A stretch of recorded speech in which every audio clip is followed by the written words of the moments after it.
Hey everybody, just wanted to give you a quick update on what's going on with the model railroad.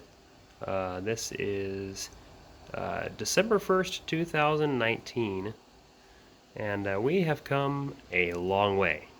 It's actually almost kind of unbelievable how much things have changed just since I got the model railroad actually physically into the apartment. So, operationally speaking, trains are absolutely running with really no problems at all because I put feeder lines like everywhere to the point where it was almost kind of a wiring nightmare.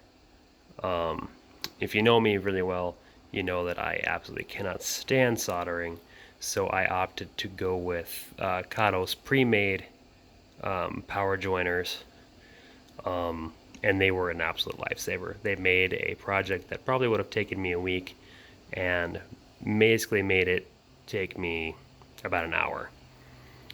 Since that point, we've been running trains. Things have been great. We got this nice fancy fascia here that the wife picked out at Home Depot. This is actually peel and stick backsplash, believe it or not. And it is exactly the right size for the railroad, believe it or not. I didn't have to cut this at all to get this to fit the way that it does. It's really awesome. It was a little expensive, but overall, get a good stand a little bit of ways here. Overall, it looks really good and it complements the room really nicely. So now we're kind of in the planning stage for scenery. The railroad is set in Montana, around the area of Paradise and Plains, which are two relatively close towns. If you look it up on Google Earth, they're not too far apart. But the rail line that goes between them, today it's Montana Rail Link. Back in the day, it was Burlington Northern, and before that, it was Northern Pacific. Very, very, very scenic country. It's absolutely gorgeous. And so that's kind of our plan. We're going to be doing Montana, which means grain elevators, a lot of grain traffic, a lot of agriculture. This is something that I'm pretty proud of. I just finished the weathering on the actual grain silo itself tonight. I think it looks pretty good. It's my first attempt at actually weathering a structure, believe it or not. I have never weathered my structures before, and my version of weathering freight cars in the past was basically just overspray from a paint can. But trying to do this whole thing right the first time, take my time, enjoy the process. So my plan is right here. We got a little bit of a footprint that I've drawn out. This is actually going to be a 4-silo concrete grain elevator. It's going to sit right there. Obviously, rail served. Interesting fact: these two units right here, the lead unit 106 is just a standard Kato NW2, but the second unit is actually a Lifelike SW 1200. I bought it super cheap, and the reason being is because apparently these are like impossible to convert to DCC. When I took it apart and looked at it, I realized that is most definitely the case. Unless you really want to like route a lot of wire and solder a lot and cut parts of the frame away, it is just next to impossible. So it's actually a dummy. But I like these two together. It makes a very convincing set. They're not exactly identical. They're very subtle differences. But I am looking forward to Broadway Limited's switchers that are coming out, I believe, late this year, if not early next year. Definitely on my Christmas list. And if they don't come out till next year, they're on my birthday list. Because those actually have sound and they're just a lot better. And I'm planning on getting 2 of those. And these guys will probably go into storage or move on to bigger and better things on somebody else's railroad. Anywho, so grain elevator there. This is just going to be pretty much pasture, I think, over here. There might be some cows grazing. The trees are mostly just in to give a visual break from just the standard pink foam, which is probably going to be disappearing in the next week or two. I'm going to do a little bit of research and figure out what color the soil is around the area that I'm modeling and try and get a close paint match to that and paint all this. All this pink will go away.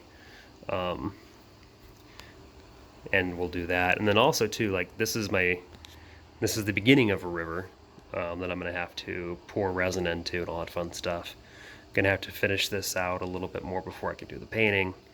And then eventually we'll have to do some silicone caulking all around these rims here and all these edges so we can pour that resin in there and hopefully not come down on top of our bar, which is like the most awesome piece of furniture in the entire apartment. It's our favorite for obvious reasons. We enjoy, you know, relaxing after work. I mean, who doesn't? On this area here, you'll see another footprint that I kind of just crudely marked out. This is going to be most likely just a farm pasture. I'll probably put a farmhouse in here, and it'll just be wild horses with a, you know, barbed wire fence around there, some overgrowth and stuff like that. Obviously, that's going to be there, we think. Who knows? Things are still kind of up in the air. That'll be there, maybe. And then we go on to our yard, if you can really call it that. And this is pretty much going to stay the way it is, except for a couple little things. You see here, I've got a crossover right there, and then I've also got a couple of switches here. I'm not going to lie, I've never used that trackage. The yard is always full. So those are probably going to come out. And in the process, free up 4 switches that I can use in other places. I plan on putting one right back here so I can have a second track back here, maybe even 2 more back here. I don't know. Right in this area, though, is where there's going to be a Purina feed mill that I haven't built yet. It's a Walthers kit. That's going to sit right in this area. So, you know, probably 2 tracks be more than enough for that. And then that's about it. I don't actually have any plans really for this area yet. I know I want to build the topography up in this center section to try and hide the reverse loop as much as I can. At one point I was considering doing a tunnel, realized, you know, close proximity to the yard, the drain is not going to go up on a vertical rock face right here.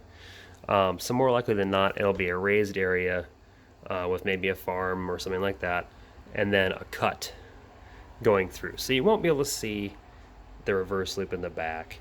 You'll be able to tell that the train is going through here, but you won't be able to see quite where it's going. It'll be a good visual break, and then it'll probably pop out like right around here. And that's actually what I might end up doing on the other end as well. So yeah, that's kind of where we're at right now. Been really enjoying just taking my time on this. Having 2 jobs kind of has forced me to take my time on it. Not necessarily a bad thing. Railroads in the past, I used to just jump in head first and make a lot of mistakes and then regret them and then have to pull stuff out and start over. Really not into that. Costs a lot of money to do it that way too. So taking my time and doing it right. So yeah, that's about where we're at. Can't really complain too much. Things have gone really, really well. So thank you for watching this video, and if you enjoyed it, please give me a like. I'm not doing this for money. I'm doing this just to share the hobby. So likes would be appreciated, but they're definitely not required. So thanks again for watching, and have a good day.